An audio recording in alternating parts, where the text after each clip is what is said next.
The funding for this program is provided by the Corporation for Public Broadcasting and the Friends of 4, 10, and 12. Housing starts are down and interest rates are up, spelling concern for home builders, home sellers, and home buyers. We'll look at that story tonight.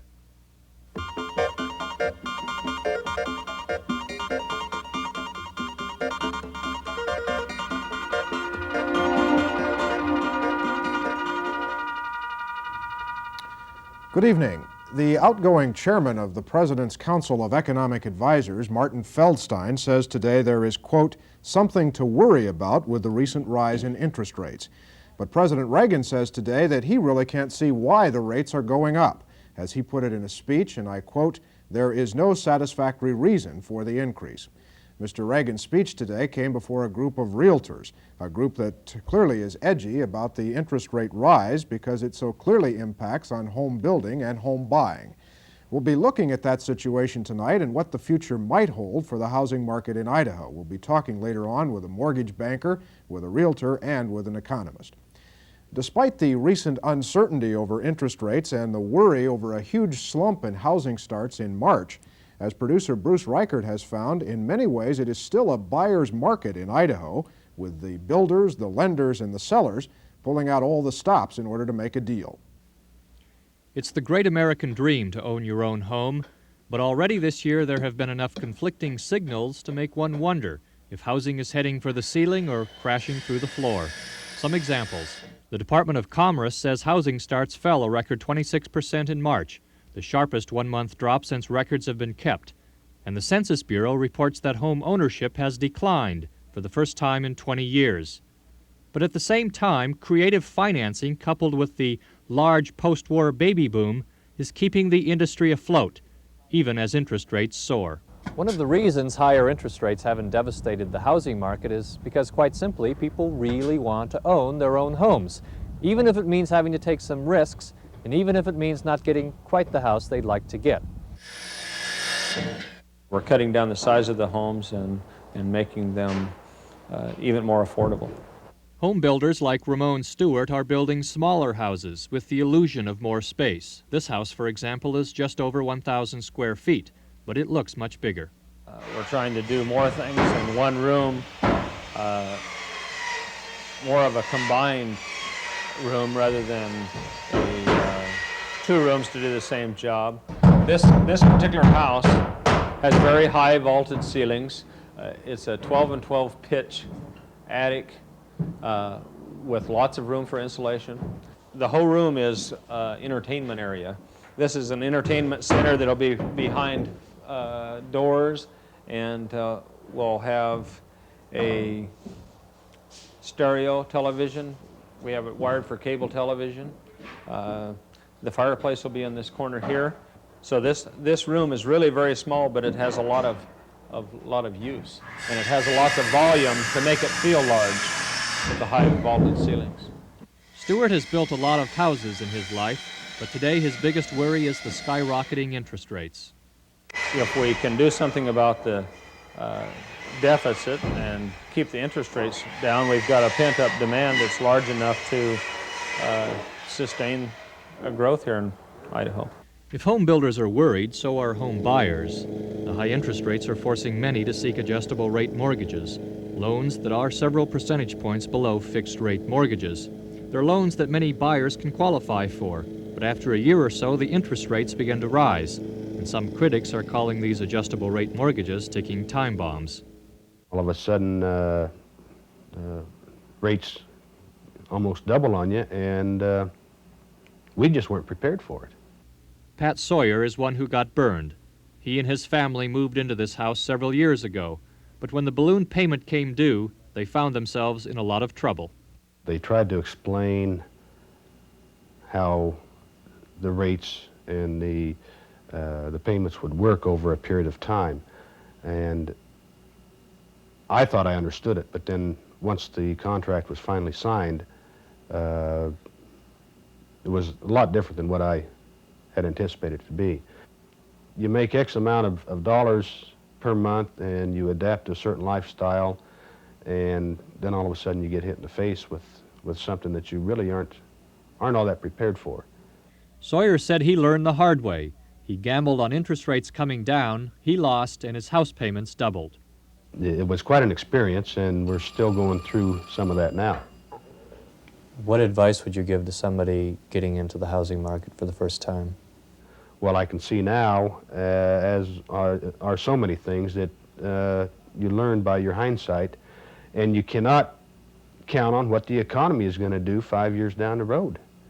The best advice I can give is of course, from what I learned the hard way, and that's to get all the information that you can before you sign on the dotted line.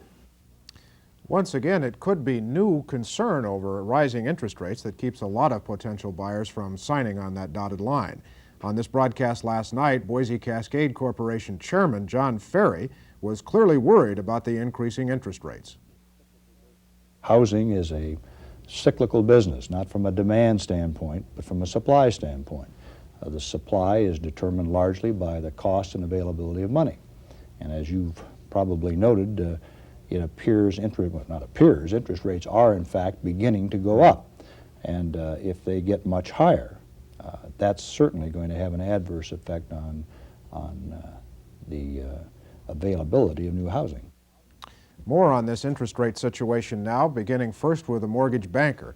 Bruce Campbell is the past president of the Idaho Mortgage Bankers Association. He's a vice president of First Security Realty Services and manager of the Boise branch. A lot of folks, including obviously Mr. Ferry and Mr. Feldstein, are worried about this upward move in rates. How worried are you, sir? We're naturally concerned about the interest rates because our business is very directly related to the interest rate market.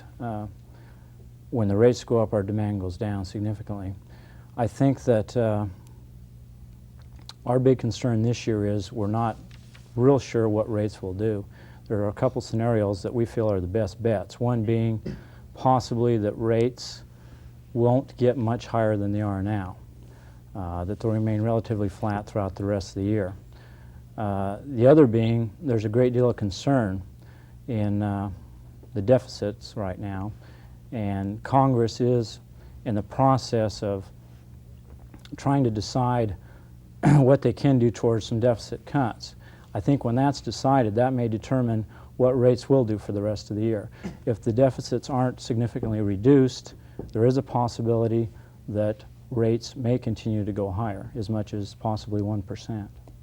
1%, which, as I read today, conventional rates are up this week to what, around the area of 14.1 or even a little higher? In even some higher. Today we're quoting on a normal, the rates vary because you can pay additional points, in essence, which is Sure. a buy down, but I would say the typical conventional 30-year fixed rate loan today is at about 14.5 range with approximately 1.5 points.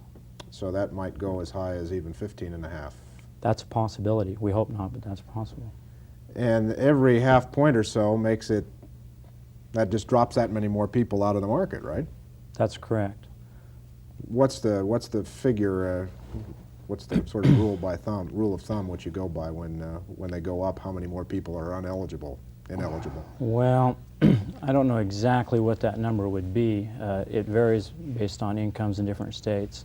But usually we've found it's not so much the 0.5% increase as it is when you get up above that 13-14% range. It just starts getting tougher with considering the incomes in Idaho for people to qualify. That's sort of a psychological point, is it not, for a lot of people? I believe it is. I believe it is, and that's why the adjustable rate mortgages that were mentioned earlier in the program have started to really come on in the last year or so, because they do offer rates that are significantly lower that first year. Well, you've sketched these two scenarios.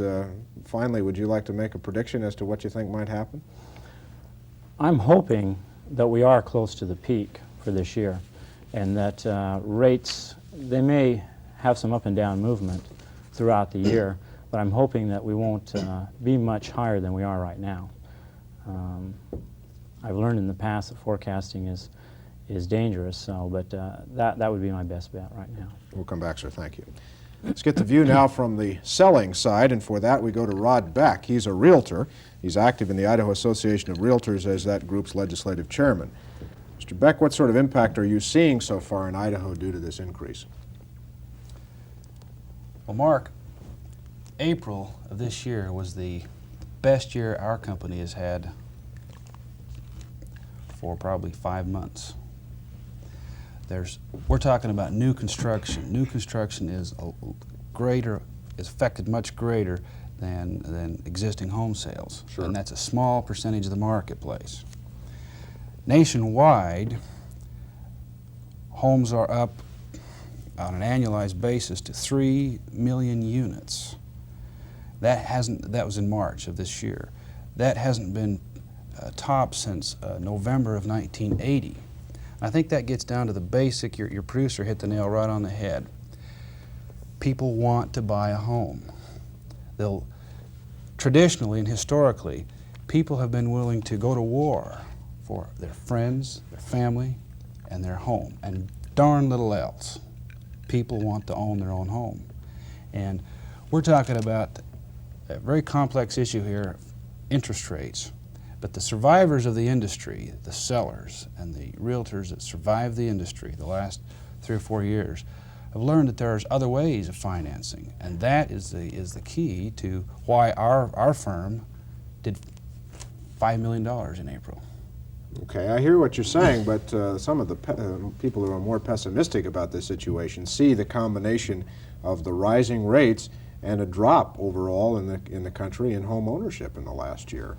And that combination is what I think set off some of this concern just in the last couple of weeks. That is true. The rising rates affect simply it affects the affordability index. That's what it does. And the rising rates are a small fraction of the total picture. One can take the recordings in Ada County and see who's doing the most lending, and you'll find miscellaneous lending as the most. That's you and I, private lenders doing the lending, and that's simply what happens. They just change gears in the existing home sales.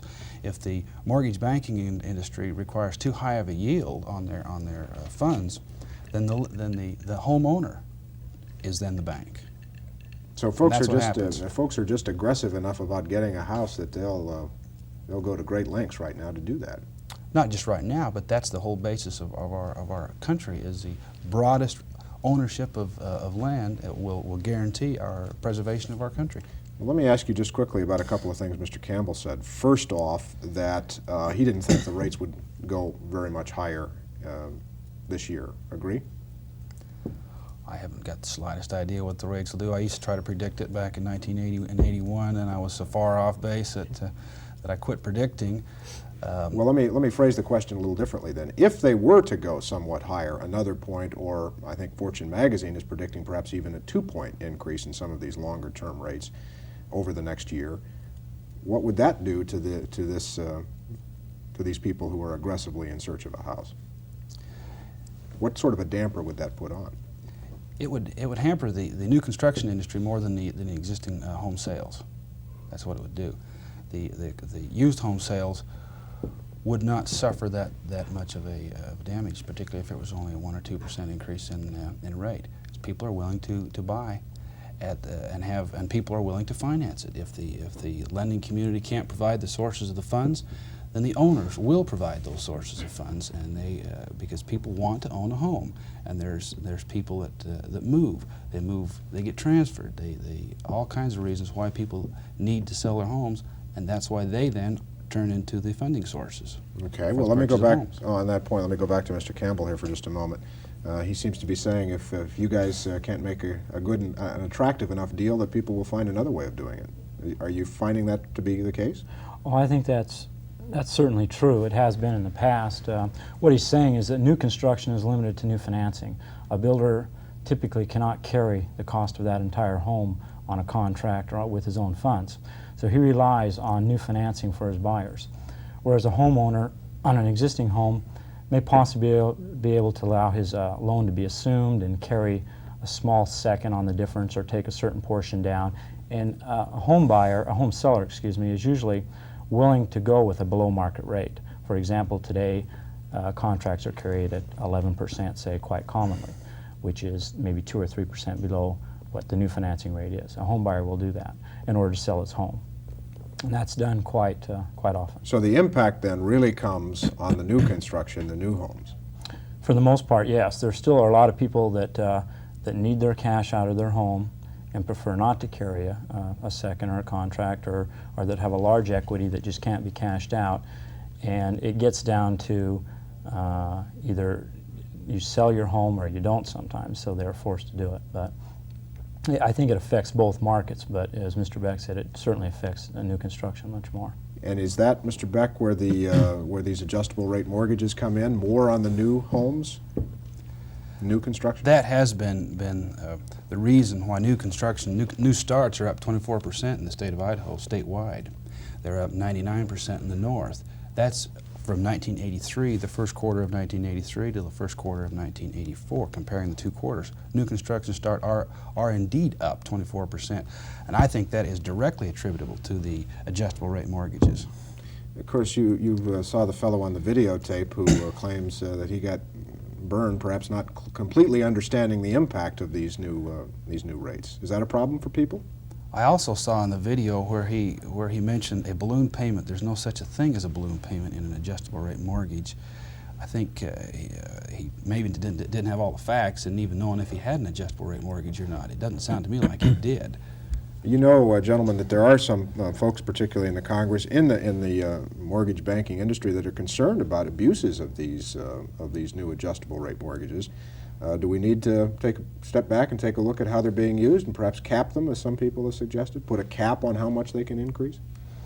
I think most of the programs, the adjustable rate programs, do have some sort of caps. They have two types of caps, either payment caps or rate caps. Your payment cap simply puts a ceiling on how much your payment can go up in any one year. And the rate cap does the same thing, only on the overall interest rate. I believe you're right. They are taking a good close look at adjustable rate mortgages.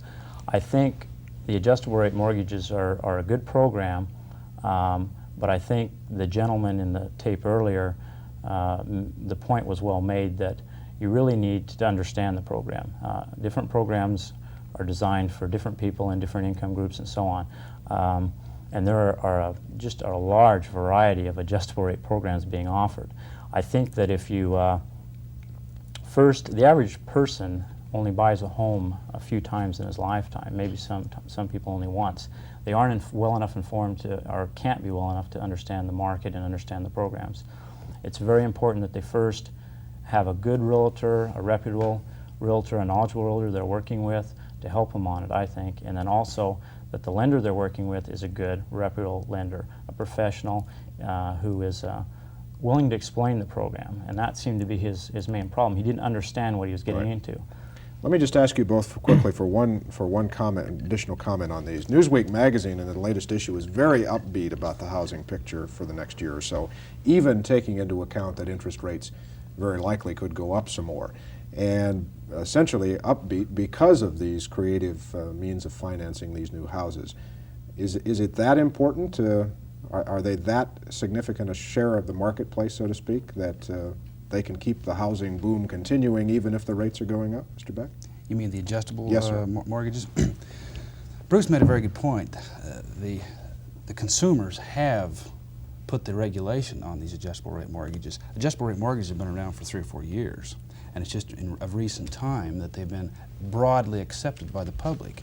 And the reason that they've been broadly accepted by the public is because they have put caps on them. They have put maximum interest rates. The maximum, I know the absolute worst scenario is 5% over what it started.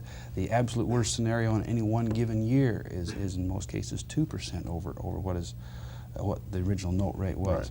Right. That's the reason that they're becoming more accepted, and it is I think Bruce will concur with this. The majority of loans in the last quarter were these adjustable rate loans, and let me tell you, there's plenty of companies that want to do it. If there is ever a leading economic indicator, I just picked these up on the way out. These are all the different mortgage bankers in Boise, Idaho that wants to make loans, and that's just, I just picked them up on the way out. So they are, bottom line is that these adjustable rate mortgages and other bits of creative financing could be a real key to keeping the housing. Oh, I agree. I would say they're probably 70 to 80% of our loans right now. and I think most lenders would be in that category, whereas a few years ago, FHA and VA was probably 78, 80%. The fixed rate are the conventional 30-year fixed rate loans. We'll come back, gentlemen. Thank you. Final view of all of this tonight comes from an economist. Brian McGrath is an assistant professor of economics at Boise State University. He's just written a national and state economic outlook published in a new quarterly magazine called Idaho's Economy. What's your view of this interest rate situation and where it's likely going, Mr. McGrath? Well, it's a little different than some other people's view, I think. Our forecast really is that interest rates will be flat or a little bit higher over the remainder of 1984. And there are other factors to consider when you're considering a market like housing than simply the interest rate. We're in a strong recovery in 1983. First quarter real GNP grew at 8.3% in 1984. And when you have that kind of income growth going on the demand side of the housing market, you can generate a lot of demand even if interest rates go up a little bit higher.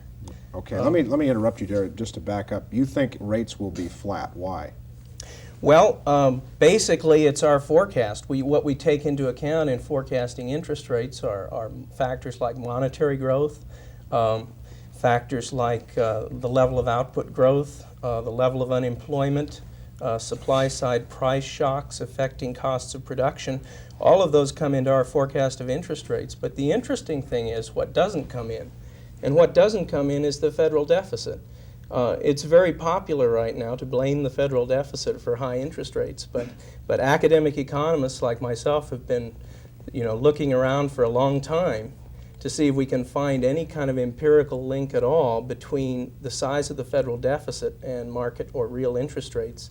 And so far, I agree with Milton Friedman's editorial in the Wall Street Journal. There's no evidence of an empirical linkage there. So I frankly don't blame the federal deficit for where interest rates are right now. Why are they going up then? The president says he's stymied as to why they're going up today. Why are they going up?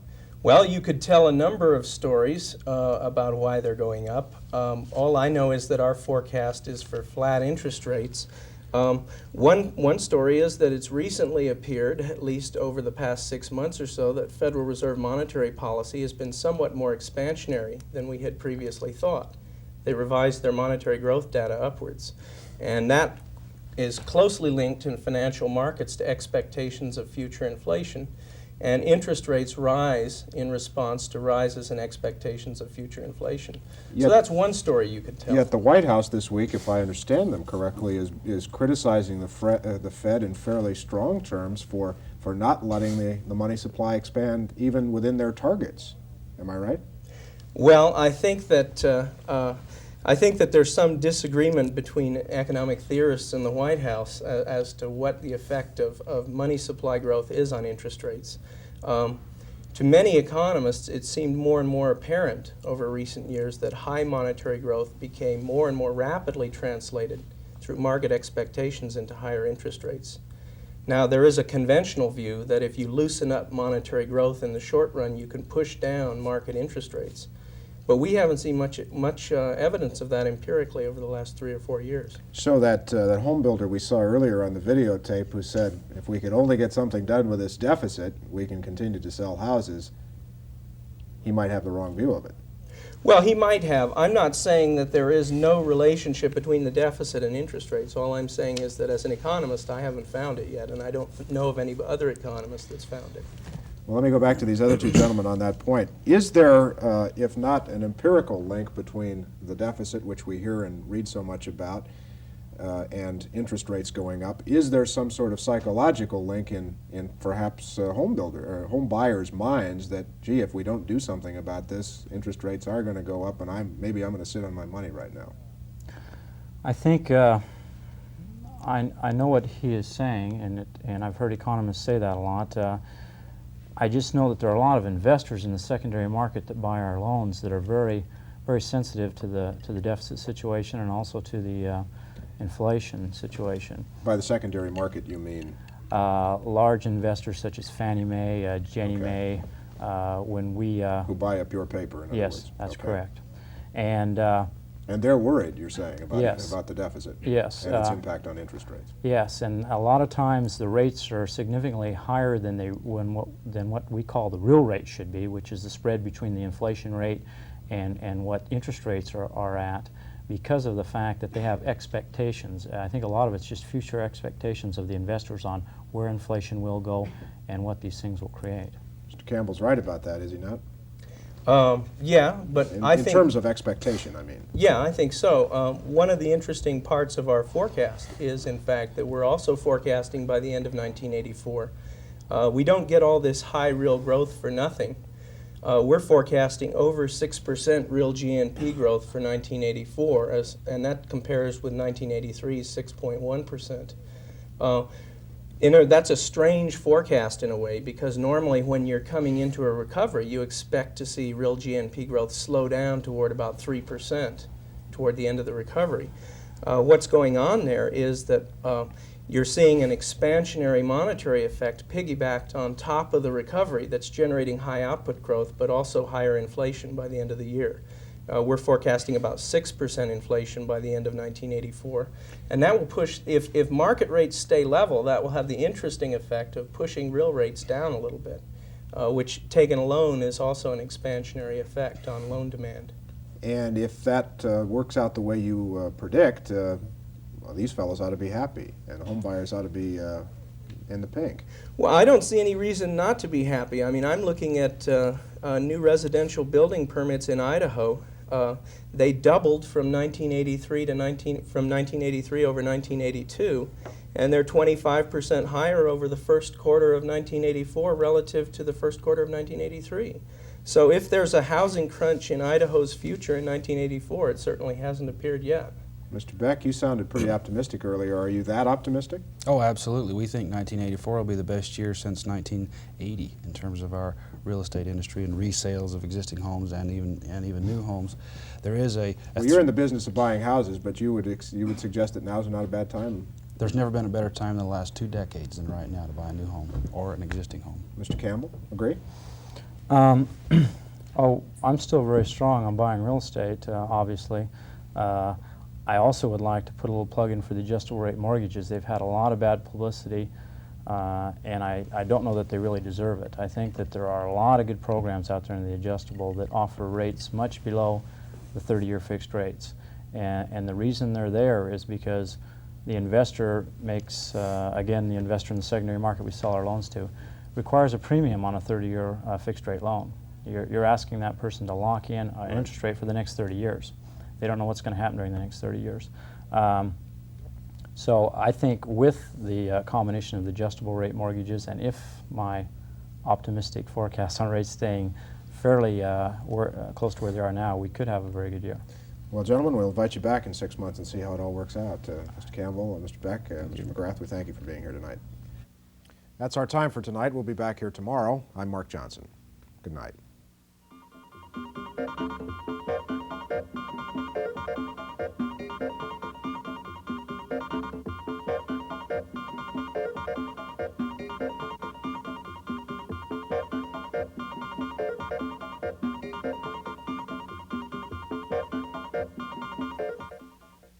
The funding for this program is provided by the Corporation for Public Broadcasting and the Friends of 4, 10, and 12.